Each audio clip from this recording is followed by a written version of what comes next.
All right, my food mood friends, welcome back. Chandra Zas, Zen Odyssey.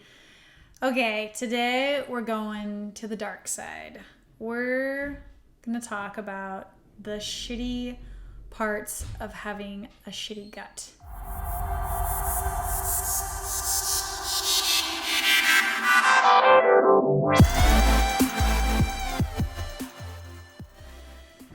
I've been talking to a lot of people with a lot of pains and a lot of suffering. And, sometimes it takes really looking at and examining and facing the shittiness in order to motivate us to change. So I'm going to dive into all of the shitty things about having a shitty gut. So first, there's the poop. Sometimes there's not the poop, which is, I think, even worse. Or sometimes there's constant, non-stopping poop. Having we don't have to call it perfect poop, but having constipation, having diarrhea, having plaque buildup in your gut, having crappy poop is crappy. It doesn't feel good coming out. It doesn't smell good. It doesn't feel good in your belly. It doesn't feel good anywhere. I had some serious constipation as a kid. My family wasn't into talking about poop. Another side story. My little one's teacher was like, so we've been teaching the kids not to talk about poop while we're eating. And my little one, my teacher says, she's saying that you guys talk about poop at the dinner table. And the teachers are trying to be respectful of how the parents want to run their homes and stuff. And I was like, yeah, we do talk about poop at the dinner table. I mean, not necessarily always, but it's not banned, In fact, a lot of times we talk about what our poop will be like depending on what we eat. Like my little one loves cheese. We always buy raw organic cheeses. She loves cheese. But we tell her, we're like, look, if you eat too much cheese, your poop will be sticky and weird. And also if you eat too much almond butter or nut butters, your poop changes. So we talk to her and we make her aware. We let her know, notice how, remember that one weird poop? Remember how you ate all that almond butter before? So really making that connection. So many people don't think about what we put in our mouth goes in through our gut, into our digestive tract, through our gut, and out our butt. We're talking about poop today. I hope you guys are okay with this. If not, you can totally come back for the next episode. So poop, your poop, the quality of your poop, your experience of your poop, how much pain you have. Oh, I'm going to go to another story. I went to a poop doctor one time. It was one of the worst experiences of my life. It was so not fun. I was living on a cruise ship, eating really crappy food, and without going into too many details, I had some problems with my butt. And I remember sitting in the office and talking to people about what they were in there for and looking at these people and the state of their health and realizing, as I did a little bit of research, realizing how huge this industry is. Even though we don't talk about it, a lot of people are having problems with their butts. For one, hemorrhoids. Hemorrhoids are super common. Problems with things, if you think about our digestive tract gets so much wear and tear. We're constantly putting things in, it's processing and putting things out. And depending on the quality of what we're putting in our mouths is going to be how much wear and tear we're doing on our digestive tract. So if you're eating a bunch of sticky flour kind of things, it's really hard for your gut to digest flour. It's really a lot of work. And it's sticky and it's that leads to strain and constipation.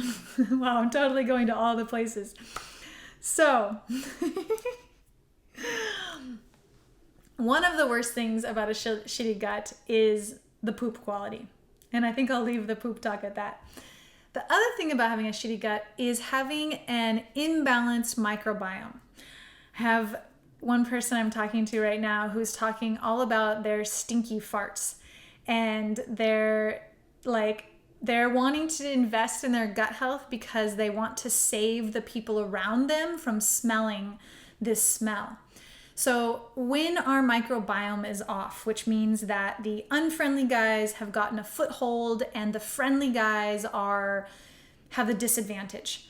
And we all have different bacteria, so it's not exactly the same in everybody, but more or less there's like a balance. And when everything's in balance, you still have the unfriendly guys, but the friendly guys are strong enough that things don't smell too bad. And also there's lots of regulation that happens in our microbiome. There's hormone regulation, mood regulation, and metabolism regulation. There's a lot of things that are actually really connected to our microbiome. And when they're off, then we can really start to feel really off, emotionally off, mentally off. One of the connections that a lot of people make in my gut health program and have never put the dots together before is realizing how much sugar affects mood. So sugar is the favorite food of the unfriendly bacteria in our gut and our microbiome and our body. When we feed our microbiome sugar, the unfriendly guys go crazy. And one of the quickest routes to getting rid of stinky farts is cutting out sugar, because the unfriendly guys are like having a heyday. They're like, yes, it's a feast for us. And the friendly guys are going, oh my gosh, we need some food here. Give us some fiber to clear all this crap out. I think about my microbiome a lot. I think about our microbiome, this little universe inside of us. And I really do think about how to feed and protect my friendly guys and to really keep the unfriendly guys in check. When the balance gets unbalanced, it's a shitty gut experience. So we have crappy poop. We have an imbalanced microbiome where the unfriendly guys are having a heyday, making stinky farts, making depression. Depression is something that I see super linked to sugar consumption and flour sometimes. So watch that if that's you. And then there's all of the like regular symptoms. There's like all of the bloating and the cramping and the pain and the constipation and the brain fog and the lack of energy and the lack of clarity. Like these are all gut health symptoms. These are like all things aren't going right. Like our digestive tract is this incredible machine that takes energy from the outside and we put it in our body, and our digestive tract turns it into nutrients and energy for our body. I really think of food as fuel. Like my purpose of eating food is to fuel my body. But that's not the normal way of thinking about food. We eat food because it tastes good, because it feels good, because everybody else is doing it, because why not? Because I always have, because my parents ate like this, because my girlfriend cooks this. We eat a lot of things. Most people eat not for the right reason, not because they're fueling their body. So back to the shitty things about having a shitty gut. So one of the emotional side effects that I see when our gut is off, one of the biggest things that breaks my heart, and I have just so much compassion for, partly because I've really been there, is this disconnect from ourself, from our truth, and this uncertainty and this lack of confidence. And I remember like when I was 12 years old, my health was so bad. And I remember thinking like, I don't know if I'll ever be able to have a kid because I felt like my body was so sick. And I remember a couple of years later thinking like, wow, I really want to travel. And I don't think I'm ever going to be well enough to travel. And so I remember in my teens really looking at life as this like, I don't know if I'm going to be able to show up. I don't know if I'm going to be able to put myself out there and commit to things and put myself on the other side of the world and survive and be okay. Luckily, I was able to figure out my health and really up-level my gut health to a point where I've now been able to travel the world. I now feel fully confident in committing to showing up places. What I hear a lot of my gut hero journey people talk about is like feeling nervous and hesitant to be intimate with people, to share a small room, to even commit to like showing up like mentally, like it makes me so sad thinking about like when we don't trust our health and when we're not sure what our body is going to do, which is where some people get to in their gut health, they we kind of start retracting from life. We kind of stop showing up. We kind of stop committing. We kind of stop believing that we can do things. And then what happens is we start feeling kind of bad. We feel kind of shitty about life. And then what happens? This horrible, vicious cycle. When we feel bad, then we eat bad. And so then gut health only gets worse. This is the cycle that I am dedicated to helping people break.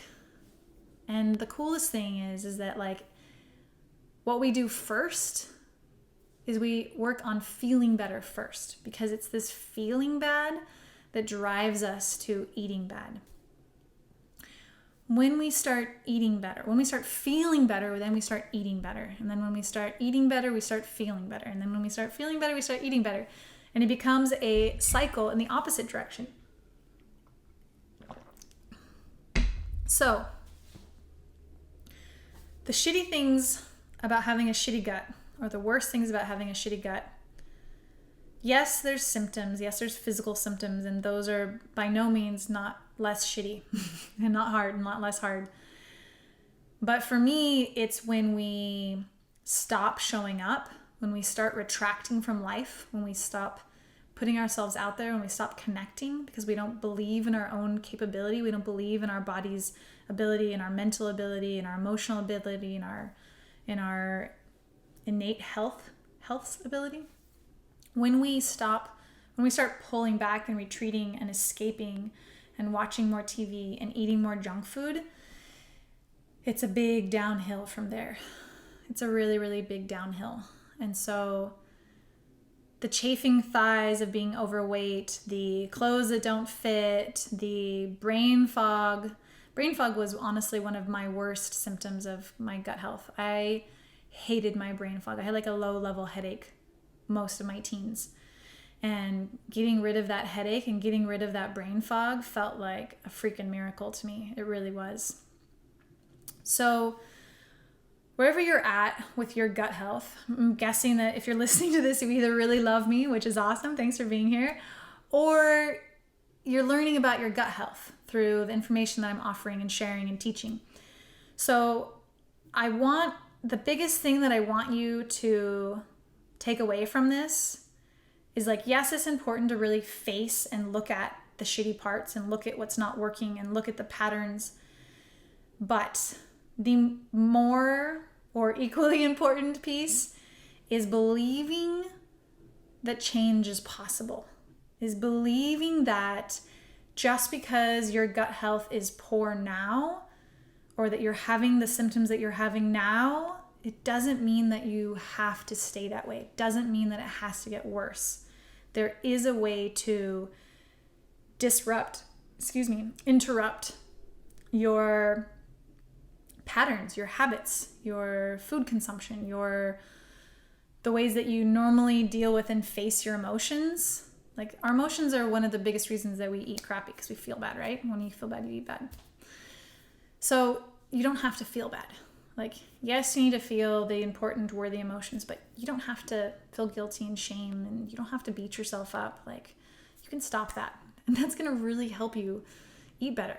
And that's really going to help your gut health out.